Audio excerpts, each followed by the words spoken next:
একবারও তো বললেন না কসবা ল কলেজে কি হয়েছে।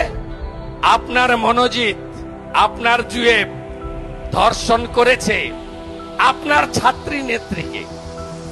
বাবা মা থাকেন বারুইপুরে, বাবা শিক্ষক, তৃণমূলের নেতা, মা বিএলআর অফিসের কাজ করেন,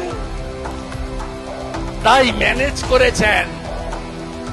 নিরাপত্তা সবই রয়েছে, কিন্তু একজন বন্ধু যদি বান্ধবীকে রেপ করে দেন সেখানে নিরাপত্তা কি করে দেবে? বন্ধু আমাকে কলেজের ভেতরে যদি করে সেখানে পুলিশ থাকবে কলেজে। শিক্ষা প্রতিষ্ঠান, আরে ভাই শিক্ষা প্রতিষ্ঠানে কি পুলিশ থাকবে? আপনি বলুন না। নিরাপত্তা কাকে দেবে? নিরাপত্তা তো তার সহকর্মীরা দেবে, সহকর্মীরা দেবে। সেখানে সহকর্মীরাই রেপ করছে, তাহলে অন্যায়টা কারা করছে? কিন্তু আপনি বাংলার কোন বোনকে মেয়েকে ম্যানেজ করতে পারেননি মমতা ব্যানার্জি। অপেক্ষায় আছে সবাই 26-এর গর্জন, মমতার বিসর্জন।